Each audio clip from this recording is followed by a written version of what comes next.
ओम अज्ञानतिमिरन्धस्य ज्ञानञ्जनशलाकया चक्षुरुन्मिलितं येन तस्मै श्रीगुरवे नमः। जय श्री कृष्ण चैतन्य प्रभु नित्यानंद, श्री अद्वैत गदाधर शिवासादि गौर भक्तवृंद। हरे कृष्णा कृष्णा कृष्णा हरे हरे, हरे राम राम राम हरे हरे। मूकं करोति वाचालं पंगुं लंघयते गिरिं यत्कृपा तमहं वन्दे श्रीगुरुदीनतारिणं परमानंद माधवं Shri Chaitanya ईश्वरम्। Right, Hare Krishna and welcome everybody. 9th chapter, second shloka continue कर रहे हैं जहाँ पे हमने छोड़ा था। तो शुरू का पार्ट फिर से रीड करेंगे, प्लीज रिपीट करिए मेरे पीछे। राजविद्य राजगुह्यम, राजगुहम् पवित्रमिदमुत्तमम्, पवित्रम प्रत्यक्षावगमं धर्म्यं, प्रत्यक्षावगमं सुसुखं कर्तुम् अव्ययम्, सुसुखं कर्तुम्। ओके, तो ट्रांसलेशन में फटाफट पढ़ लेता हूँ। This knowledge is the king of education, the most secret of all secrets. It is the purest knowledge, and because it gives direct perception of the self-realization, it is the perfection of religion. It is everlasting and it is joyfully performed. तो ये chapter जो है इसमें most confidential knowledge बता रहे हैं कृष्णा, और कृष्णा ने बताया कि कैसे ये जो नॉलेज है ये king of education, king of education है, मतलब कि सबसे हाईएस्ट नॉलेज है, और ये सीक्रेट है, सीक्रेट ऑफ ऑल सीक्रेट है इनफैक्ट, और बहुत पवित्र है, प्योर है, और इसको डायरेक्टली परसीव कर सकते हैं हम, सेल्फ रियलाइज हो सकते हैं, इसलिए परफेक्शन है सारे रिलीजन का, और ये एवर लास्टिंग है, कभी खत्म नहीं होती, और इसको आनंद पूर्वक हम अप्लाई कर सकते हैं, जॉयफुली परफॉर्म। तो पर्पट में कल हम पढ़ रहे थे यहाँ पे कि अलग अलग तरीके की नॉलेज है इंडिया में। बताया था कि कई सारे ऋषि मुनि हुए, गौतम, कन्नड़ा, कपिल, यज्ञवल्क्य, शांडिल्य, वैश्वानरा, वेदव्यास, इन सब ने कई सारी फिलोसफीज के बारे में चर्चा की है। तो काफी सारी नॉलेज है एक्चुअली, अगर इंडियन कल्चर को आप देख लो, या फिलोसफी को ही देख लो, या फिर जो शास्त्रों से रिलेटेड टॉपिक्स हैं उसमें भी बहुत सारी चीजें हैं, लेकिन उनमें से भी सबसे ज्यादा हाईएस्ट और सीक्रेट नॉलेज ये है, गुह्य। तो ये बता रहे हैं यहाँ पे कृष्ण।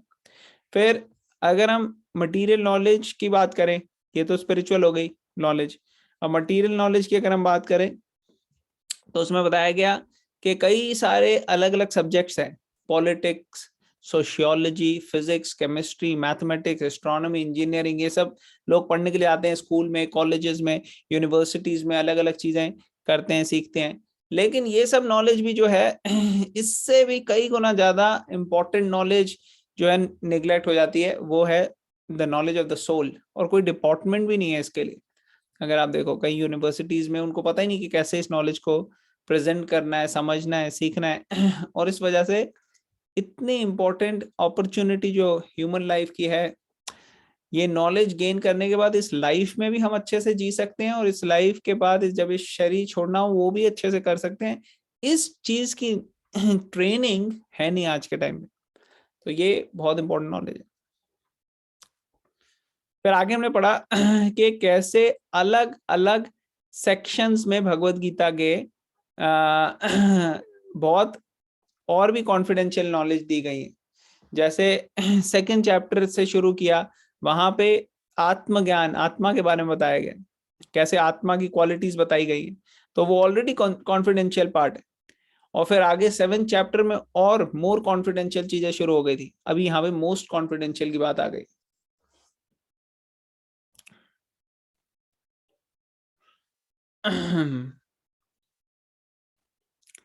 तो लोगों को पता नहीं है कि जो सोल है उसके क्या क्वालिटीज हैं, ये सब चीजें भगवत गीता हमारे को बताती है, और कॉन्फिडेंशियल से मोर कॉन्फिडेंशियल, अब मोस्ट कॉन्फिडेंशियल पार्ट में आ गए। और ये पवित्र, बहुत ज्यादा प्योर है ये नॉलेज, वेद शास्त्रों में दिए बताया गया है। और जितने भी पाप होते हैं जो भी है, हम इसलिए कर देते हैं पाप क्योंकि अविद्या की वजह से, नॉलेज ना होने की वजह से हम पाप करते हैं। और जब हमें नॉलेज आ जाती है और नॉलेज को अप्लाई करते हैं अच्छे से, तो ये जो हाईएस्ट टाइप की नॉलेज है, इसकी एप्लीकेशन से हमारे सारे पाप जो है वो कट जाएंगे और पाप करने की प्रवृत्ति भी चली जाएगी। तो ये इस नॉलेज की बेनिफिट है। जब तक अविद्या रहेगी, ज्ञान नहीं रहेगा, अज्ञानता पूर्वक बहुत ज्यादा संभावना है कि हम पाप करते रहे।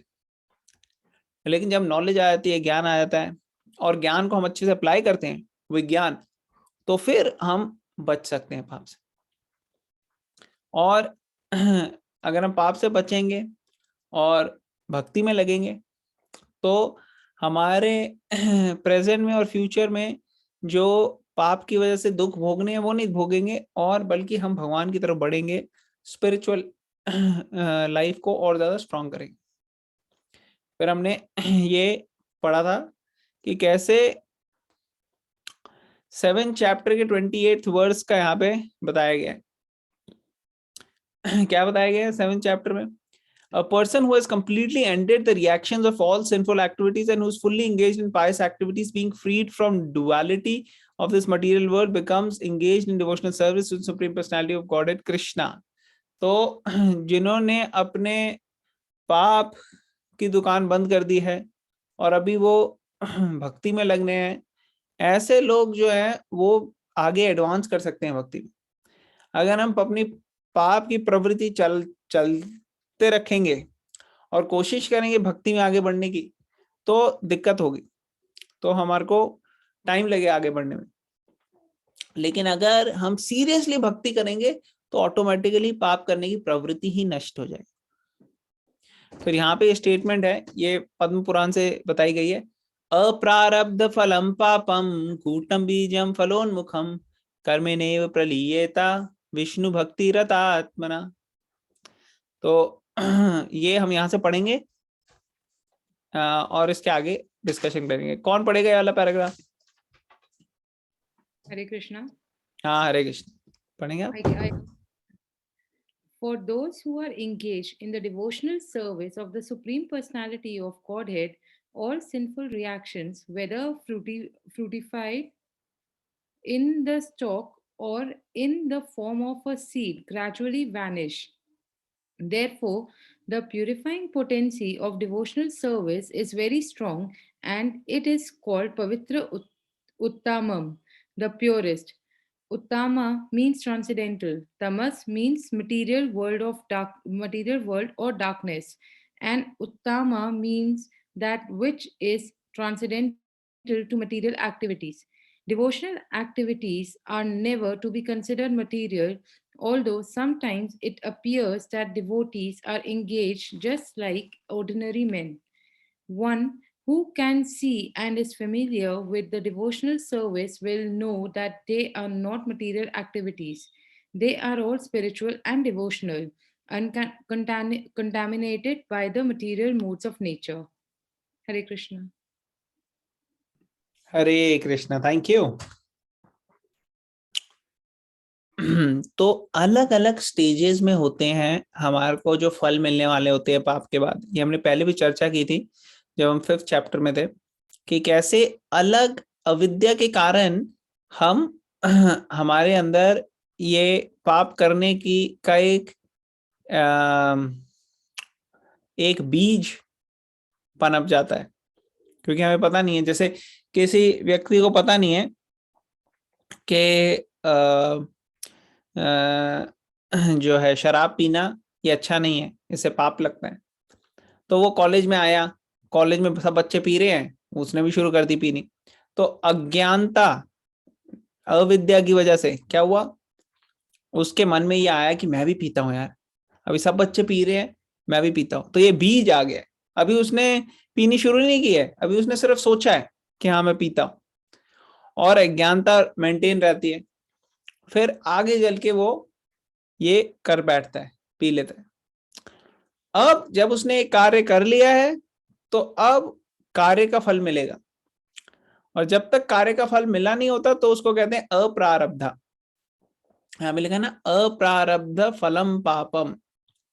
तो अप्रारब्ध मीन्स अभी आपने गलत काम जो है कभी किया है, या इस जन्म में या पिछले जन्म में, लेकिन उसका भी आपको फल मिला नहीं है। इस एग्जाम्पल में आप देख सकते हो कि उसने शराब पी है लेकिन उसको भी फल मिला नहीं, लेकिन फ्यूचर में उसको फल आएगा। तो अप्रारब्ध स्टेज मीन्स अभी फल मिला नहीं, लेकिन उसने ऑलरेडी पाप कर दिया, उसने शराब पी ली, अब वो पीता रहता है रेगुलरली। तो पीने से क्या होता है, रेगुलरली पीने से एक टेंडेंसी बन जाती है उसकी कि हाँ भाई मुझे पीनी है, और साथ ही साथ टाइम पास होता है, और with the passage of time अब उसको फल मिलने वाला है। अब उसको न्यूज आ जाती है कि भाई आपका लिवर हो गया खराब, लिवर खराब हो गया है, या आपका को अलग अलग तरीके की बीमारियां हो गई हैं। तो अब वो अप्रारब्ध जो है वो अब प्रारब्ध हो गया है। प्रारब्ध मीन्स अब हमें फल मिल रहा है उसका। जिस तरह से एक और एग्जांपल लेते हैं, किसी व्यक्ति ने सोचा कि सामने वाला जो लड़का है ना, इसको मारना है, इसको जान से मार देना है, इसने मेरे साथ बदतमीजी की है और इसने मुझे चोट पहुंचाई है, इसने मेरा बड़ा नुकसान किया है। तो वो पूरी प्लानिंग करता है कि कैसे इस सामने वाले लड़के को जान से मारना है। जो प्लानिंग करता है ऐसे, तो अभी बीज बो दिया है उसने पाप का, और फिर जो एक्चुअल एक्टिविटी कर देता है, पाप कर लेता है, अब पाप करने के बाद उसका अप्रारब्ध स्टेज आ गया है कि अब उसको उसका फल मिलेगा, अभी मिला नहीं है। फिर धीरे धीरे पुलिस को पता लग जाता है अच्छा इसने किया है। अब जितना देर में उसको रिएक्शन मिले उतना ज्यादा डेंजरस है। क्यों? क्योंकि वो व्यक्ति और ज्यादा कोशिश करता है कि मैं और भी पाप कर सकता हूं, क्योंकि मुझे फल तो मिला नहीं। तो ये ऐसे व्यक्तियों के लिए जिनको पूरा भर भर के रिजल्ट मिलेगा। तो उसने किया पाप, और अब पुलिस को समझ में आ गया कि हाँ भाई सारे लिंक मिल गए, यही है व्यक्ति। पुलिस ने आगे उसको पकड़ लिया। अब उसको अप्रारब्ध के बाद उसके प्रारब्ध स्टेज आने वाली है। पुलिस ने पकड़ लिया, कोर्ट में गया, वो सजा सुनाई, तो ये सब वो भुगत रहा है अपने पापों के लिए। तो अप्रारब्ध मीन्स डोरमेंट, अभी फल मिला नहीं है। प्रारब्ध मीन्स फल मिलने लग गया है। और जो अंदर बीजम, बीजम मतलब कि पाप करने की एक प्रवृत्ति जो है उसकी वजह से एक प्लान कर लिया है पाप करने के लिए, वो बीजम हो गया। और कूटम हो गया कि बार बार पाप करने की जो टेंडेंसी बन जाती है करने की। अभी वो फ्रक्टिफाई हुआ नहीं है बीज, लेकिन होने वाला है। तो ये सारी अलग अलग स्टेजेस हैं पाप करने की, और ये सारी स्टेजेस भक्ति करने से नष्ट हो जाती हैं। भक्ति करने के बाद आपका जो अप्रारब्ध स्टेज है, अगर आपने अच्छे से भक्ति करी और सब पाप छोड़ दिए और अब आप भगवान की शरण में आ गए हो, तो भगवान सारे पापों से मुक्त कर देते हैं आप। 18 चैप्टर में भगवान ये फिर से कंफर्म करेंगे कि हम मेरी शरण में आओगे सारे पापों से मुक्त। तो आपको कोई फल मिलना था लेकिन अब नहीं मिलेगा आपको। क्यों? क्योंकि अब आप भगवान की शरण में आ गए। अब जो भी आपकी लाइफ में होगा वो भगवान के इच्छा अनुसार होगा, वो फिर आपके कर्मों की वजह से नहीं हो रहा हो।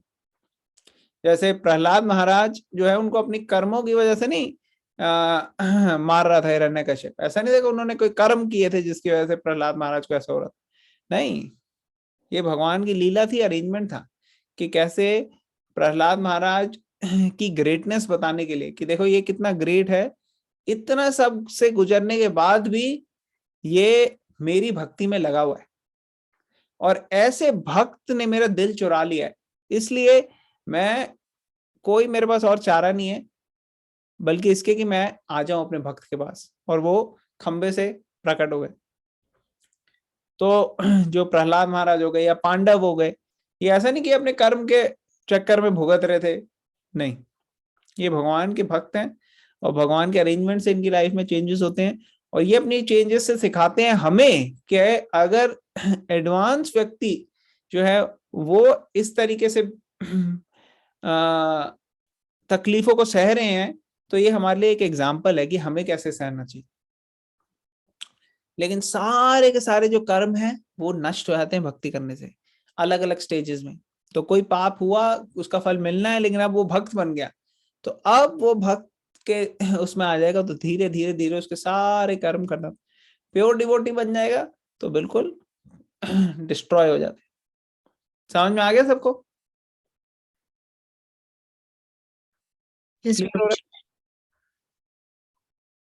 ओके, किसी का कोई क्वेश्चन? ओके, तो ये सब ग्रेजुअली वैनिश हो गए। तो ये बहुत प्यूरिफाइंग प्रोसेस है डिवोशनल सर्विस का, पवित्रम उत्तमम प्योरेस्ट है ये। तो हमने ये कल डिस्कस किया था, उत्तम मींस ट्रांसेंडेंटल, तमस मींस इग्नोरेंस, तो जो हाईएस्ट है वो ऑपोजिट ऑफ इग्नोरेंस हो गई। तो इसलिए डिवोशनल सर्विस को कभी ऑर्डिनरी नहीं समझना चाहिए, बहुत एडवांस प्लेटफॉर्म जिसको परफॉर्म करने के लिए या ये अपॉर्चुनिटी मिल रही है, ये बहुत सौभाग्य है हमारा कि हम इस अपॉर्चुनिटी को हमको लेने का मौका मिल रहा है, बहुत रेयर है ऐसा। ओके, आगे बढ़ते हैं, अब यहां से शुरू करेंगे। कौन पढ़ेगा ये? I can read, Prabhuji. हाँ जी, पढ़िए माता। It is said that execution of devotional service is so perfect that one can perceive the results directly. The direct result is actually perceived, and we have practical experience that any person who is chanting the holy names of Krishna, Hare Krishna, Krishna Krishna, Hare Hare, Hare Ram, Ram Ram, Hare Hare, in course of chanting without offenses, feels some transcendental pleasure and very quickly becomes purified of all material contaminations. This is actually seen. Furthermore, if one engages not only in hearing but trying to broadcast the message of devotional activities as well, or if he engages himself in helping the missionary activities of Krishna consciousness, he gradually feels spiritually progress. This advancement in spiritual life does not depend on any kind of previous education or qualification. The method itself is so pure that by simply engaging in it, one becomes pure. Hare Krishna.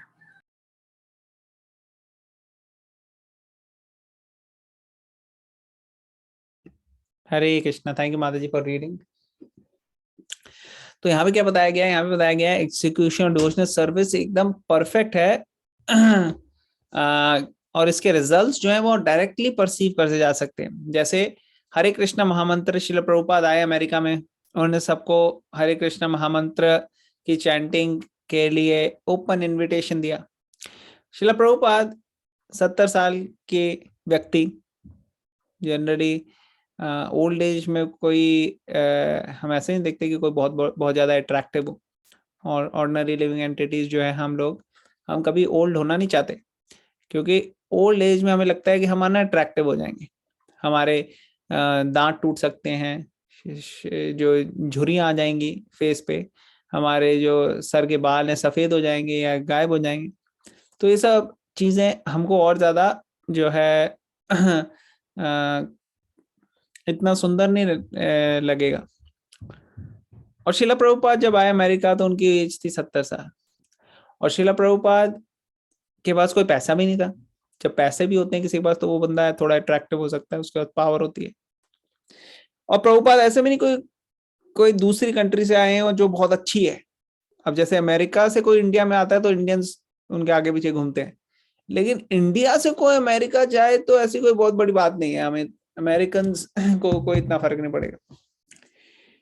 लेकिन एक difference है यहाँ। क्या difference है? श्रील प्रभुपाद ने उनको जो दिया वो था डिवोशनल सर्विस, हरे कृष्णा महामंत्र। और प्रभुपाद पार्क में जाते थे और वहां पे उन्होंने कीर्तन करते थे, और कीर्तन ऐसा भी नहीं कि बहुत सारे म्यूजिकल इंस्ट्रूमेंट्स हैं, सब अलग अलग तरीके से मृदंगा, करताल, ढोलक, तबला, पियानो, कैसियो, ये सब लेकर आए हुए हैं, हारमोनियम, ऐसा कुछ भी नहीं। शुरू शुरू में तो उन्होंने बस ऐसे ही जो वहां पे एक थोड़ा सा डब्बा मिला उसी को बजाने लग गए और उसी से कीर्तन करने लगे बस, या एक करताल से कीर्तन करने लगे बस, और कुछ भी नहीं था। और इसी को सुन के इस हरे कृष्ण महामंत्र की इतनी शक्ति है कि सबका हृदय परिवर्तित हो गया। और ऐसा नहीं कि कोई श्रीला प्रभुपाद कोई बहुत बड़े सिंगर थे जो जिन्होंने बहुत सारी कैसेट्स या टेप्स रिकॉर्ड किए हैं मूवी हॉलीवुड बॉलीवुड में, नहीं, वो तो एक श्रीला प्रभुपाद जो है वो एक प्योर डिवोटी है। और प्योर डिवोटी के मुंह से जब मंत्र आया हरे कृष्ण मंत्र, तो उसमें इतनी शक्ति थी कि उसने ट्रांसफॉर्म कर लिया सबका हृदय। और ऐसा एग्जाम्पल हम देखते हैं टाइम टू टाइम आता रहा है। आप लोगों को सबको फेमस एग्जाम्पल पता है, जब वाल्मीकि जी उन्होंने मरा मरा मरा मरा बोला और वही राम राम हो गया और उनका हृदय पूरी तरह से परिवर्तित हो गया। और बाद में जब नारद मुनि आए तो उनके पास जाने के लिए वो एक चींटी को भी कष्ट नहीं पहुंचाना चाहते थे। तो इस तरीके से वो अपने आप को कंडक्ट कर रहे थे कि सभी जीवों के अंदर वो बहुत रिस्पेक्टफुली परमात्मा को देख रहे थे और परमात्मा के अंश देख रहे थे सबको। उसी तरीके से 500 साल पहले लॉर्ड चैतन्य महाप्रभु जो कि कृष्णा है himself, lord Chaitanya, he is not different than Krishna. क्या हुआ, लॉर्ड चैतन्य जो है वो अपनी यात्रा में गुजर रहे थे एक जंगल से, और उस जंगल में कई सारे जंगली जानवर थे, और उन जंगली जानवरों के बीच में शेर, हाथी, हिरन, ऐसे कई सारे थे, भालू। लॉर्ड चैतन्य महाप्रभु जो है कीर्तन करने लगे, हरे कृष्ण कृष्ण कृष्ण हरे हरे, हरे राम राम राम हरे हरे का कीर्तन करने लगे। और जब वो कीर्तन करने लगे तो वहां के जो सभी जंगली जानवर थे वो ट्रांसफॉर्म हो गए, और हिरन और शेर आप देखोगे नहीं कभी साथ में घूम रहे हैं हाथ में हाथ डाल के गले कंधे में, हाँ भाई क्या हाल है, आज सब ठीक है, बढ़िया, ऐसे होता नहीं नॉर्मली जंगल में। जहां पे भी हिरन शेर आएगा वहां हिरन भाग जाएगा वहां से। लेकिन जब कीर्तन हो रहा था लॉर्ड चैतन्य महाप्रभु का, तो वो शेर और हिरन जो है एक दूसरे गले मिलके डांस कर रहे थे। क्यों कर रहे थे? क्योंकि ये शक्ति है इसकी। ये प्रोसेस जो है ये प्रैक्टिकली हम देख सकते हैं कितना पावरफुल है, ऐसा कोई ऑर्डिनरी प्रोसेस नहीं है ये। तो ये यहाँ पे बताया जा रहा है कि ये प्रैक्टिकली परसीव किया जा सकता है। और प्रभुपाद यहाँ पे कह रहे हैं, we have practically experience that any person who is chanting holy names in course of chanting without offences feels transcendental pleasure. तो क्यों कर पाते हैं वो लोग ये सब? क्योंकि जब वो चैंटिंग करते हैं तो उनको एक अंदर से सेटिस्फैक्शन, ब्लेस, हैप्पीनेस मिलता है ये हरे कृष्ण महामंत्र चैंटिंग करने का। जो सीरियसली करेंगे अपराध के बिना उनको मिलेगा। इसीलिए इतने सारे लोग जुड़ने के लिए तैयार हैं, क्योंकि उनको कहीं ना कहीं कुछ ना कुछ चेंज मिल रहा है। और एक्चुअली यही हैप्पीनेस और सेटिस्फैक्शन लोग अलग अलग जगह ढूंढ रहे हैं। कोई जा रहा है मूवीज देखने, कोई जा रहा है पब में, कोई ड्रिंक्स कर रहा है, कोई शराब पी रहा है, सिगरेट, कोई ड्रग्स ले रहा है, उनको हैप्पीनेस नहीं मिल पा रही है। लेकिन वही हैप्पीनेस जो है वो जब श्रील प्रभुपाद ने ये प्रोसेस सबको दिया, तो अमेरिकन जो ड्रग्स और इन सब की लत थी, जिनको मीट वगैरह खाने की लत थी, वो अब ये प्रोसेस करते ही उनको इतना सेटिस्फैक्शन और हैप्पीनेस मिला कि उन्होंने समझ लिया कि अरे मैं क्या कहाँ ढूंढ रहा था मैं हैप्पीनेस, असली हैप्पीनेस तो यहाँ पे। तो ये बहुत पावरफुल प्रोसेस है। मैंने कुछ दिन पहले एक वीडियो डाला था व्हाट्सएप ग्रुप में, एक अमेरिकन लेडी का जो कि हिंदी में बात कर रही थी वृंदावन में। आप लोगों से किस किस ने वो वीडियो देखा? यस प्रभु जी देखा था। यस प्रभु जी देखा था।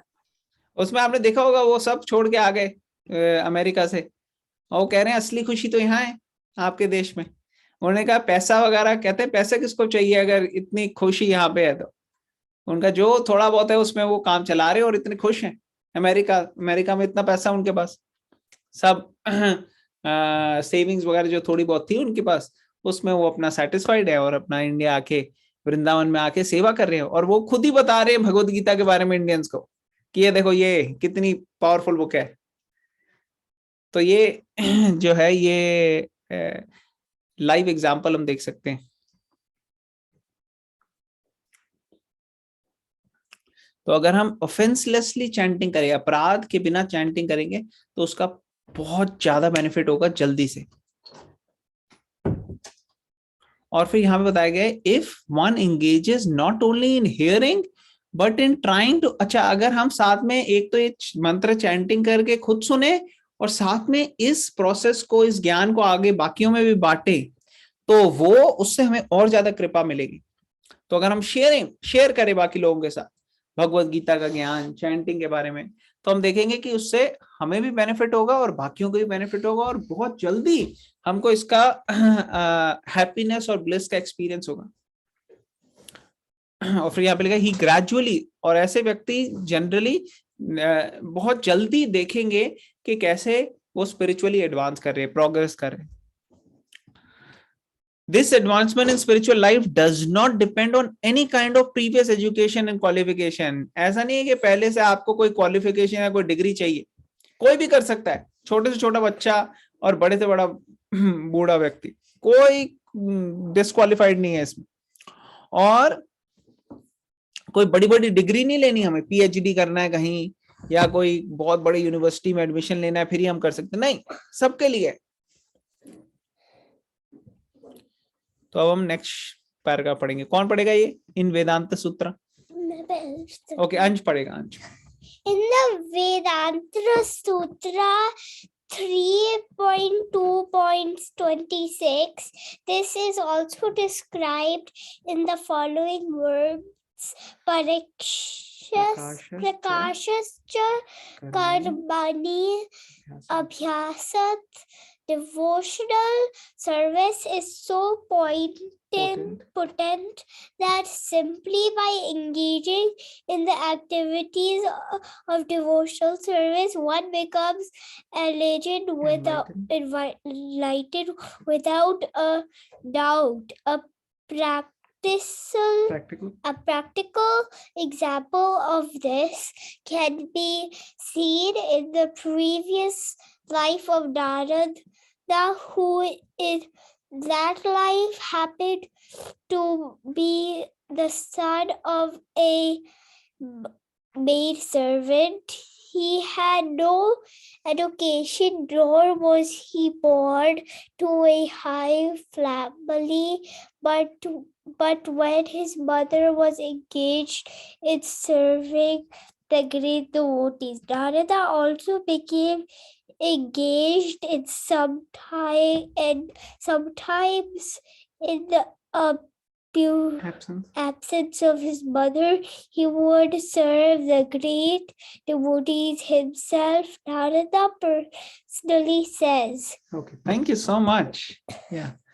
So यहाँ पे बताया जा रहा है कि जो भक्ति है, डिवोशनल सर्विस है, वो इतनी ज्यादा पोटेंट है, इतनी ज्यादा शक्ति है कि उसमें एंगेज करने में अपने आप ज्ञान, एनलाइटनमेंट हो जाती है। और इसमें कोई डाउट नहीं होना चाहिए, कोई क्वालिफिकेशन की जरूरत नहीं है। एग्जाम्पल दिया जा रहा है नारद मुनि का। जैसे नारद मुनि एक पिछली लाइफ में, नारद मुनि क्या थे पिछली लाइफ में? नारद मुनि पिछली लाइफ में एक छोटे से 5 साल के बच्चे जब थे, तब उनकी माता के साथ वो अकेले रहते थे। और उनकी माता जो है वो जिस जगह रहती थी वहां पे कोई भक्त आए और 4 महीने चतुर्मास वहां पे रह रहे थे वो। और जब वो 4 महीने के लिए वहां पे रह रहे थे चतुर्मास में, तो नारद मुनि और उनकी माता ने इन भक्तों की बहुत सेवा की। और जब इन भक्तों की सेवा करी तो एक बार ये ऐसा हुआ कि जो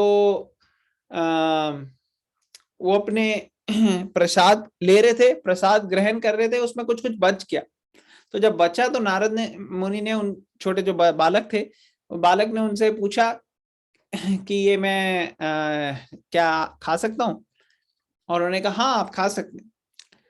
तो जो भक्त, जो एडवांस भक्त होते हैं, उनकी रेमिनेंट्स, उनका जो रेमिनेंट्स है उनकी प्लेट में, नॉर्मली किसी की प्लेट के रेमिनेंट्स जो है वो उनको अच्छा नहीं माना जाता कि उन्होंने खा के अपना जूठा छोड़ दिया, ये अच्छा नहीं है, वो चीज खानी नहीं चाहिए। लेकिन जो भक्त हैं, अगर उनका आप रेमिनेंट्स खाओ तो उससे आपको भक्ति आ जाती है, क्योंकि जो भी रेमिनेंट्स जिसके छोड़ते हैं अगर हम वो खाते हैं तो उसकी क्वालिटीज भी हमारे अंदर आ सकती है। तो नॉर्मली ऑर्डिनरी लोगों के अंदर अच्छी क्वालिटीज अगर नहीं है तो हमारे अंदर वो बैड क्वालिटीज आ जाएंगी।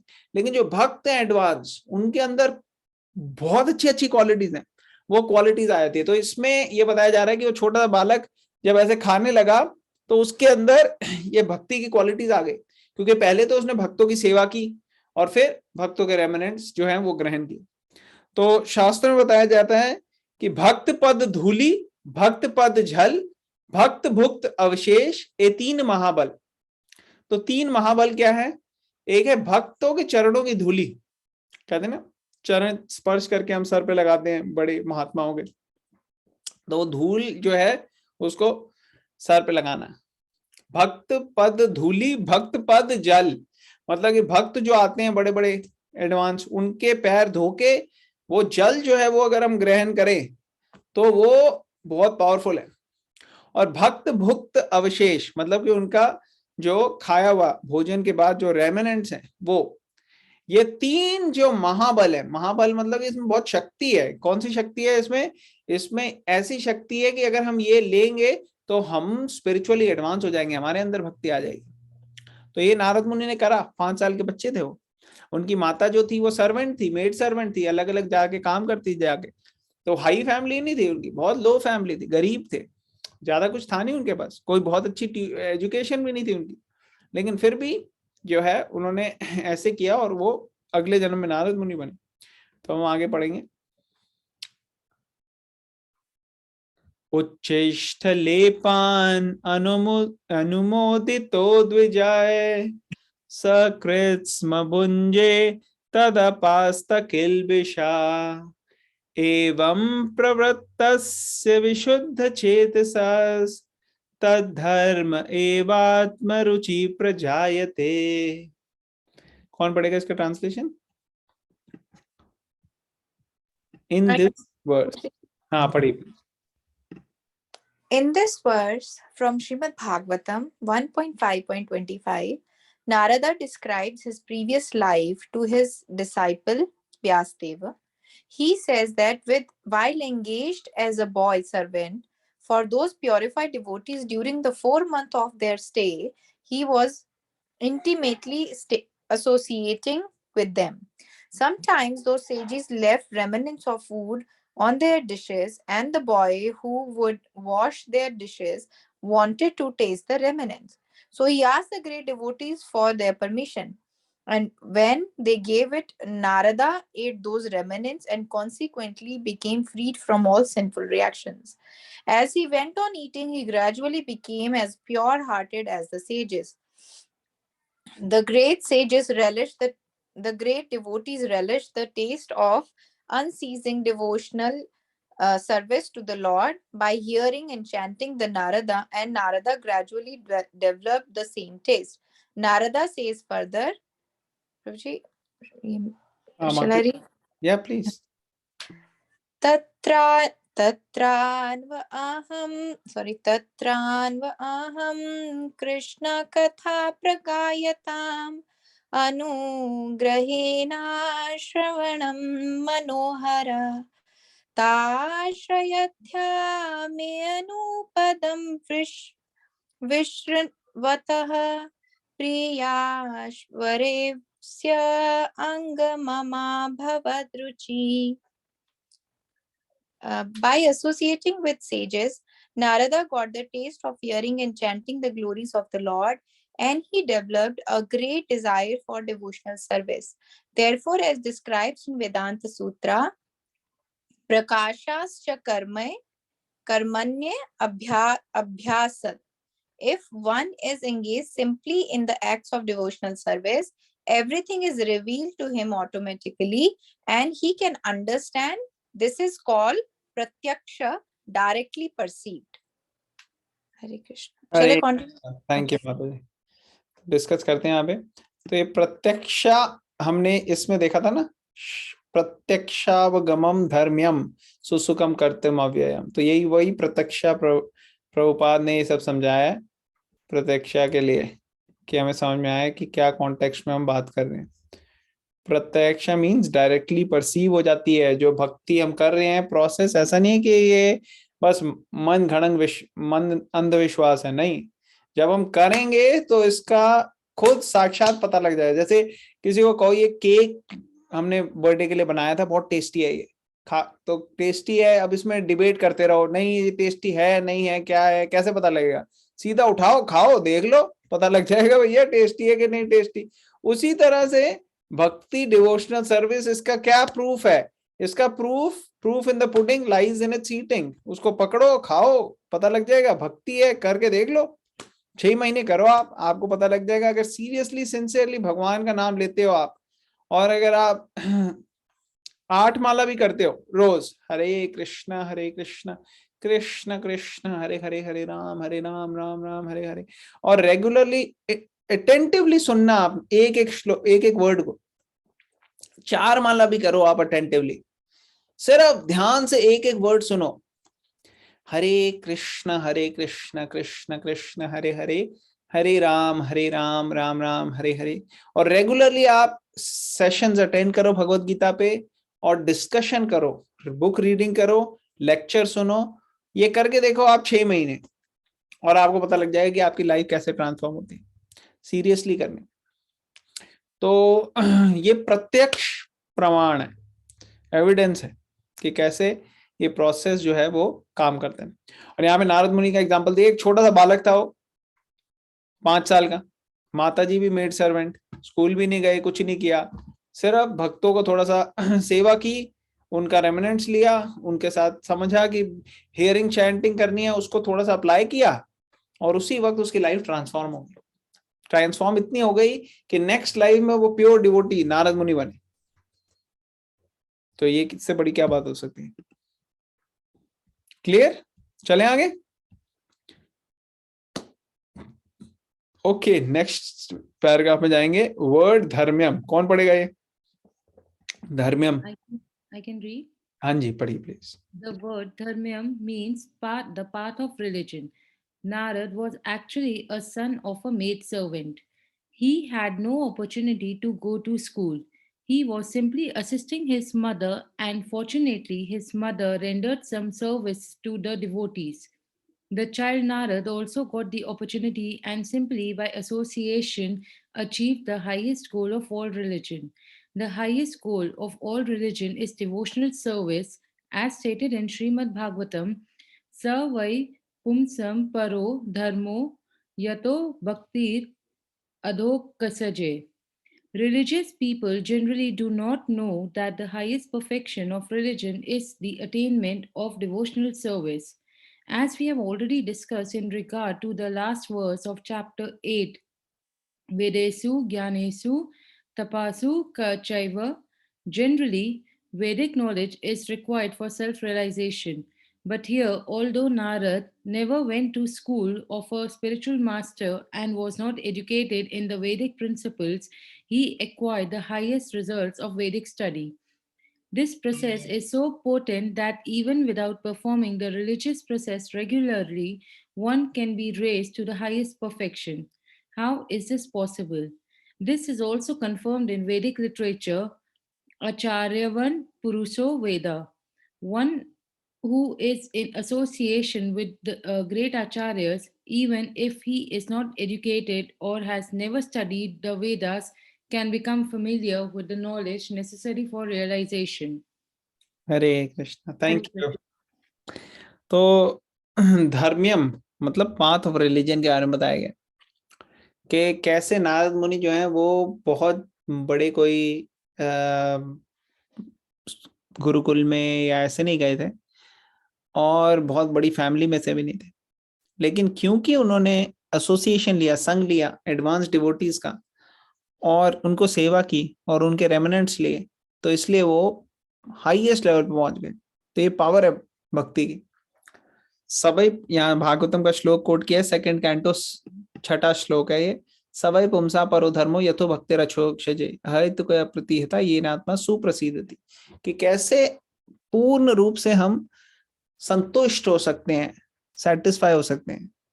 हमें उसके लिए डिवोशनल सर्विस प्रैक्टिस करनी पड़ेगी, और कैसी होनी चाहिए? अनमोटिवेटेड, अनइंटरप्टेड, ये हाईएस्ट गोल है। अब रिलीजियस लोग जो हैं, कई रिलीजन तो फॉलो करते हैं क्या, भाई हम जाते हैं मंदिर वगैरह, लेकिन उनको पता नहीं है कि रिलीजन का क्या गोल है, सबसे हाईएस्ट क्या है, क्या गोल है, वो नहीं पता उनको वो है, और वो है भगवान की प्रेममय सेवा करना भक्ति भावना से, और उसके लिए कोई हमारे डिजायर्स नहीं होने चाहिए जो मटीरियल हो। ये हाईएस्ट लेवल है। और अगर इस लेवल पे नहीं भी आते तो भगवान की भक्ति प्रेममय करें अगर हम भगवान कृष्ण की, तो वो हाईएस्ट लेवल की डिवोशनल सर्विस और वहां तक लेके जाएगी हमें। और 8 चैप्टर के एंड में बताया था कि जो भक्ति को ऐसे करते हैं वो कोई बाकी चीजों के बेनिफिट से बिरेफ्ट नहीं रहते। ऐसा नहीं है कि उनको यज्ञ से जो हुआ या दान से हुआ, जो तप से हुआ, उनसे जो लोगों को रिजल्ट मिलता है वो भक्तों को नहीं मिलेगा, ऐसा नहीं है। भक्ति में वो सारी चीजें आ जाती है, ये बताया जा रहा है। और यहाँ पे बता रहे हैं कि generally Vedic knowledge is required for self realisation, लेकिन भक्ति के प्रोसेस से ऑटोमेटिकली जो चाहिए होती हैं वो सारी चीजें हमें मिल जाती हैं। और यहाँ पे फिर नारद मुनि का एग्जाम्पल दिया हुआ है कि उनके पास कुछ ऐसी बाकी चीजें थी नहीं, लेकिन भक्ति करने से वो हाईएस्ट चले गए।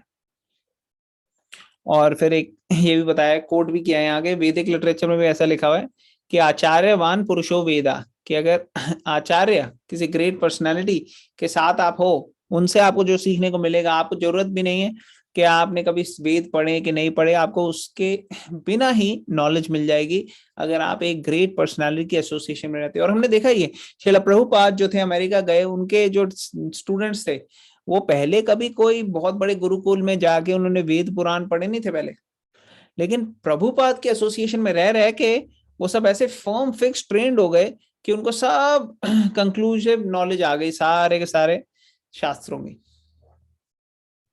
तो आज भी हम देखते हैं कई सारे ऐसे जो लोग हैं, वो छोटी एज से प्रॉपर ट्रेनिंग ना भी हो फिर भी वो ट्रेंड हो जाते हैं जब ऐसे संपर्क में आते हैं और रहते हैं ऐसे ग्रेट पर्सनालिटीज आचार्य के साथ। ओके, नेक्स्ट पैराग्राफ सुसुखम आएगा, इसमें कौन पढ़ेगा ये? I can continue. पढ़िए। The process of devotional service is a very happy one. Susukham. Why? Devotional service consists of Shravanam, Kirtanam, Vishnu. So one can simply hear the chanting of the glories of the Lord, or can attend philosophical lectures on transcendental knowledge given by authorized acharyas. Simply by sitting, one can learn. Then one can eat the remnants of the food offered to God. Nice plateable dishes. In every state, devotional service is joyful. One can execute devotional service even in the most poverty-stricken condition. The Lord says, Patram Pushpam Phalam Toyam.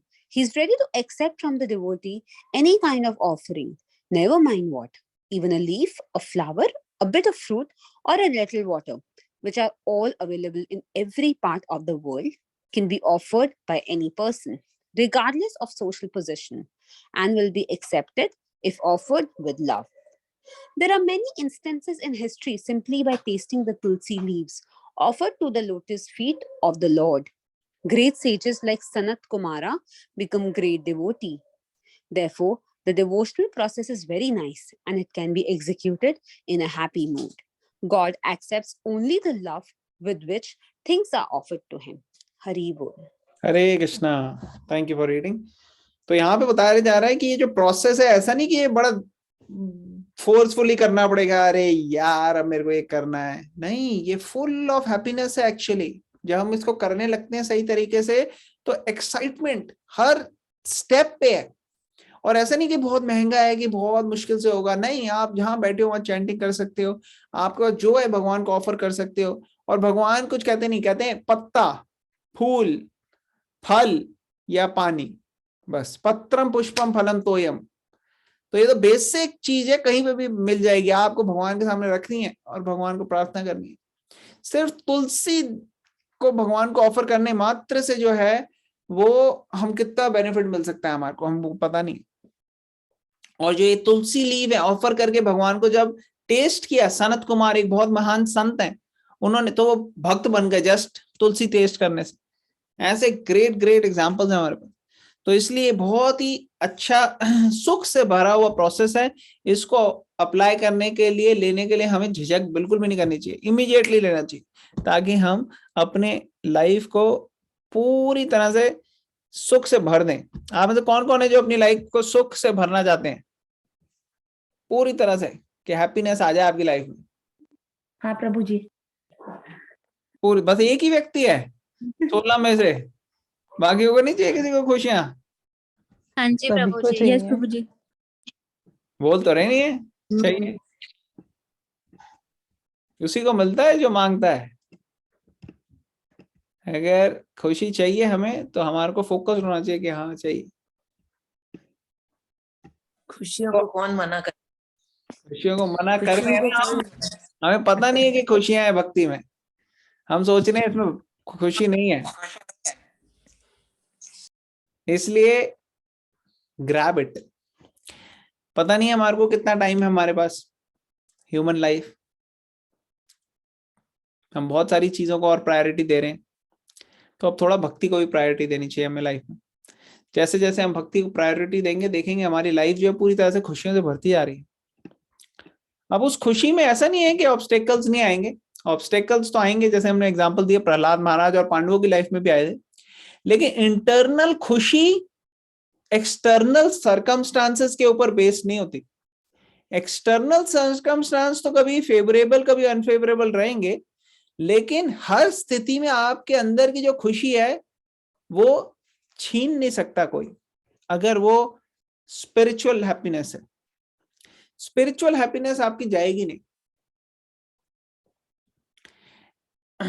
एक बार एक भक्त से मैं बात कर रहा था, वो कहते हैं कि इस दुनिया की कोई भी ऐसी चीज नहीं है जो मेरे अंदर की ये खुशी ले सके, वैसे बोल रहे थे मुझे। तो जो व्यक्ति कह रहे कोई भी मेरी लाइफ में चेंजेस आ जाए उससे फर्क नहीं पड़ता, बुरे से बुरा टाइम आ जाए, अच्छे से अच्छा टाइम आ जाए, लेकिन जो अंदर की मेरी हैप्पीनेस जो भगवान ने दी है, जिससे मैं भगवान की सेवा कर पा रहा हूँ, भगवान का नाम ले पा रहा हूँ, वो हैप्पीनेस जो है वो बाहर से कोई नहीं ले सकता मुझसे। वो सिर्फ भगवान जो है उन्हीं की कृपा से है, और भगवान की कृपा से ही उसका जो है जब तक वो चाहेंगे तब तक रहेगी। तो ऐसे लेवल, एडवांस लेवल जो है वो डिवोटी का मिल सकता है। आउटसाइडर्स जो हैं, बाकी लोग, वो बड़े डरे हुए रहते हैं, उनको पता नहीं लगता कि आज दिन ठीक है, कल पता नहीं क्या हो जाए, कोई समस्या आ जाए, कोई परले आ जाए, कोई ये आ जाए, वो हो जाए। वो हमेशा चिंता में रहते हैं, एंग्जाइटी में रहते हैं, डिस्टर्ब रहते हैं। लेकिन जो भक्त होता है वो भगवान की सेवा में ही रहता है, वो इसीलिए एंग्जाइटी लेता है कि भगवान की सेवा ठीक से हो रही है कि नहीं, बस उसको कोई और बाकी चिंता नहीं होती। इसलिए उसकी लेवल ऑफ एंग्जाइटी भी हैप्पीनेस ही होती है वो, क्योंकि भगवान की सेवा के लिए वो एंग्जाइटी। चले आगे, कौन पढ़ेगा नेक्स्ट पैराग्राफ? 2 पैराग्राफ रह गए, कौन वॉलंटियर करेगा? Should I continue? हाँ आप कंटिन्यू कीजिए। It is said here that this devotional service is eternally existing. It is not as the Mayavadi philosophers claim. Although they sometimes take to so-called devotional service, their idea is that as long as they are not liberated, they will continue their devotional service.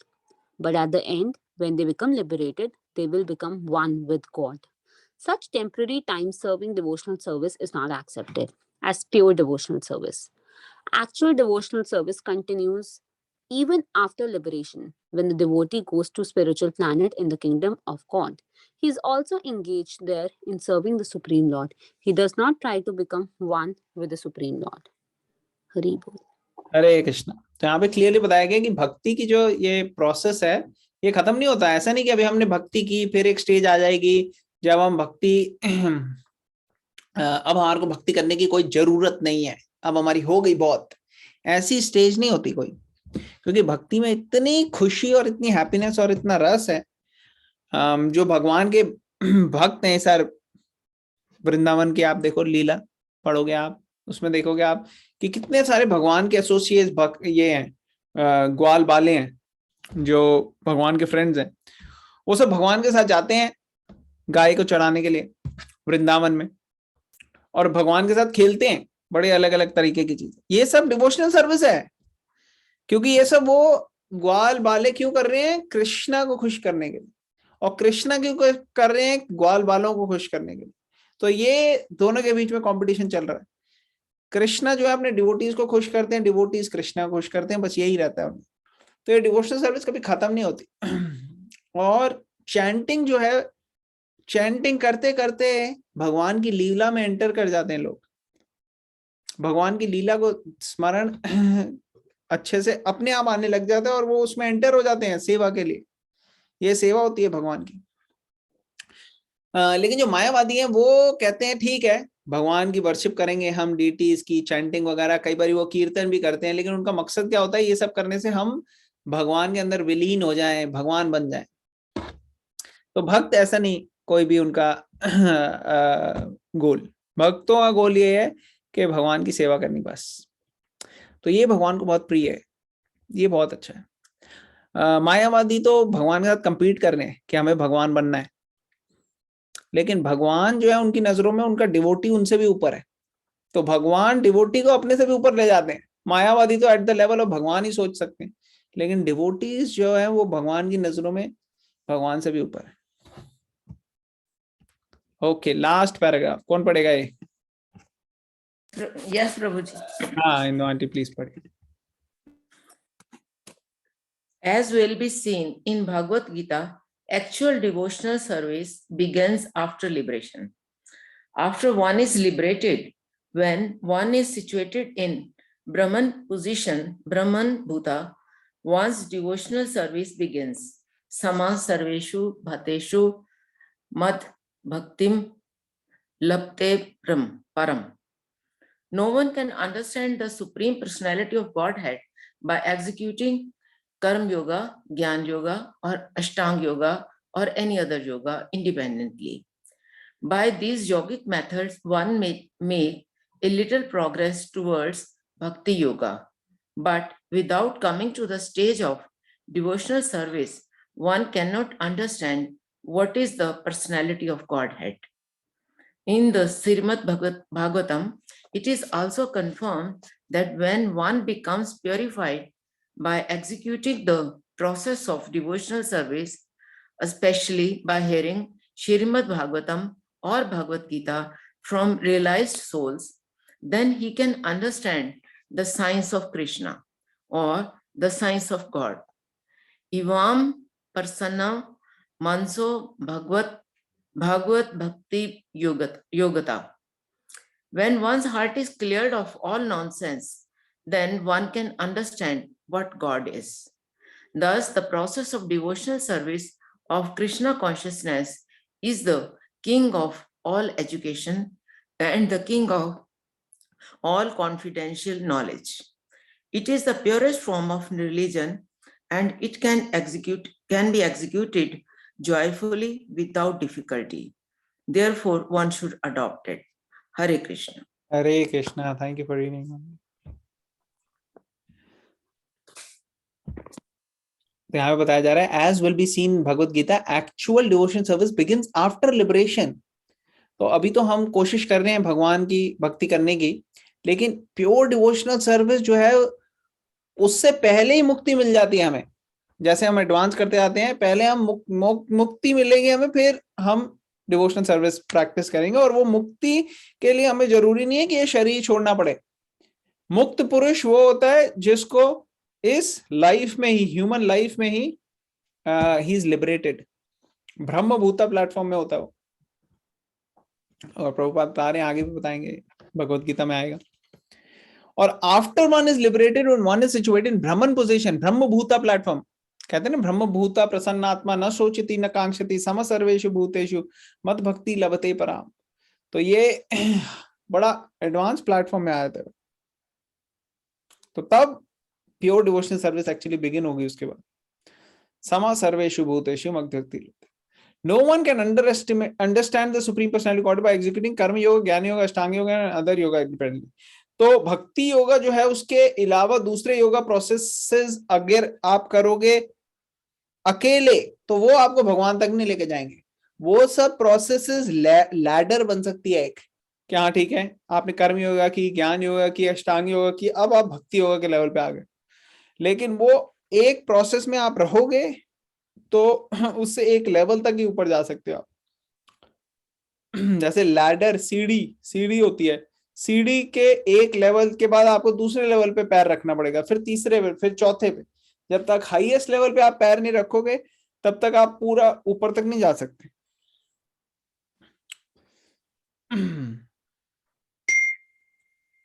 By these yogic methods one may make a little progress towards bhakti yoga, but without coming to the stage of devotional service one cannot understand what is the personality of Godhead। तो भक्ति योगा के अलावा समझ नहीं सकते भगवान को। तभी भगवान कहते हैं भक्त्या माम अभिजानाति यमन्यश्चस्मि तत्त्वता ततो माम तत्त्वतो ज्ञात्वा विशते तदनंतरम। तो ये 18वें चैप्टर में कहते हैं कि मुझे जाना जा सकता है सिर्फ एक ही तरीके से, और वो है भक्ति।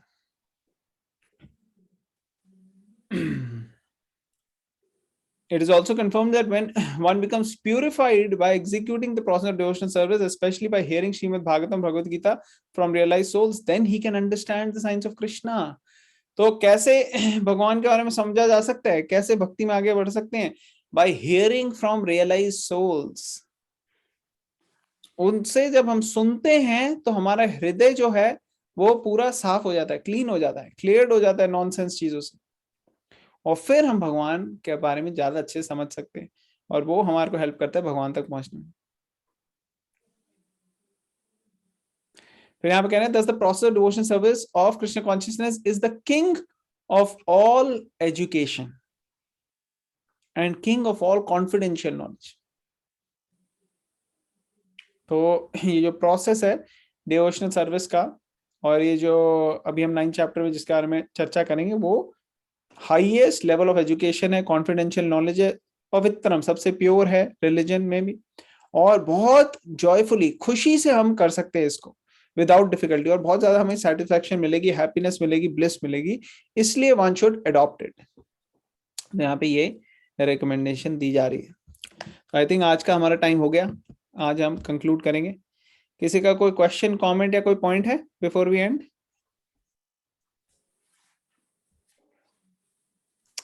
Okay, thank you so much. तो हम हरे कृष्णा